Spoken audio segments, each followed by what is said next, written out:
Good morning. और हम इस वीडियो में पढ़ने वाले हैं अंतर्राष्ट्रीय श्रम संगठन यानी कि इंटरनेशनल लेबर ऑर्गेनाइजेशन। ये विश्व के सभी जो लेबर ऑर्गेनाइजेशन है उनका नियंत्रण और उनके लिए नियम कानून कायदे बनाते हैं विश्व स्तर के ऊपर। इसका मुख्यालय जो है यानी कि हेडक्वार्टर जिनेवा स्विट्जरलैंड के अंदर है। कहाँ पर है? जिनेवा स्विट्जरलैंड के अंदर। और यह है एक यूरोपीय देश है। इसकी उत्पत्ति, इसका गठन वर्ष 1919 में वर्साई की संधि के तहत किया गया था। वर्साई की संधि जर्मनी जब जो प्रथम वर्ल्ड वॉर होता है यानी कि प्रथम विश्व युद्ध होता है उसके बाद एक संधि होती है वर्साई की संधि। और ये कहाँ पर होती है? ये होती है जर्मनी के अंदर। कहाँ पर होती है? जर्मनी के अंदर होती है। और उसके तहत अंतर्राष्ट्रीय श्रम संगठन का गठन किया जाता है। ठीक है। तो 1919 में वर्साई के अंदर इसकी स्थापना होती है। संयुक्त राष्ट्र के साथ संबंध इसका 1946 में होता है। और ILO संयुक्त राष्ट्र के एक विशेष एजेंसी बन गई। तो ILO इंटरनेशनल लेबर ऑर्गेनाइजेशन यानी कि अंतर्राष्ट्रीय श्रम संगठन।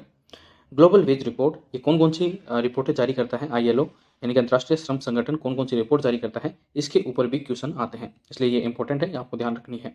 जैसे कि ग्लोबल वेज रिपोर्ट यानी कि जो मजदूरी मतलब विश्व के अंदर मजदूरों को कितनी मजदूरी मिलती है उसके ऊपर report. World social protection report यानी कि सामाजिक सुरक्षा के ऊपर report. World employment and social outlook यानी कि विश्व के अंदर जो रोजगार है उसके ऊपर report. Social dialogue report. Global employment trend for youth. Working time and work life balance around the world, मतलब कितने टाइम काम करते हैं और वर्किंग लाइफ कितनी है।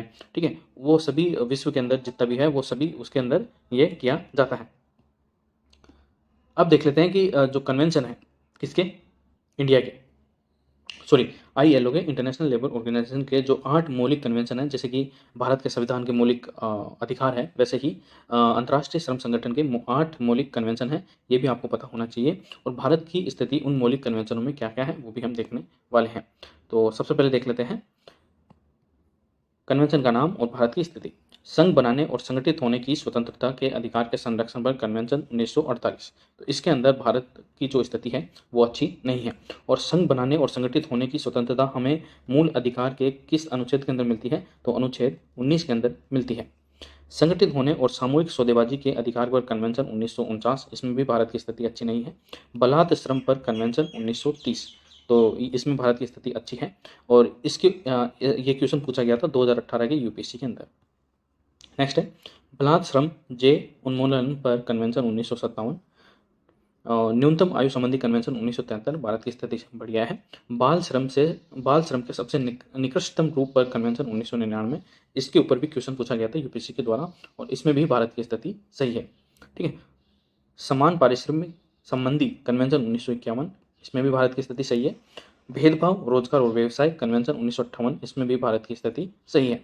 ये जो टिक लग रहा है ना, तो इसका मतलब सही है और इसका मतलब है सही नहीं है।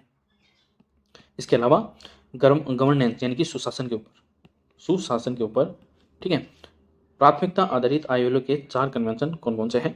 तो इन कन्वेंशन के अंदर से भी क्वेश्चन बनता है कि ILO के 8 मौलिक कन्वेंशन कौन कौन से हैं, यो और गवर्नेंस प्राथमिकता आधारित ILO के 4 कन्वेंशन कौन कौन से हैं, तो ये भी आपको ध्यान होने चाहिए। पहला है श्रम निरक्षण कन्वेंशन 1947, इसमें भारत की स्थिति सही है।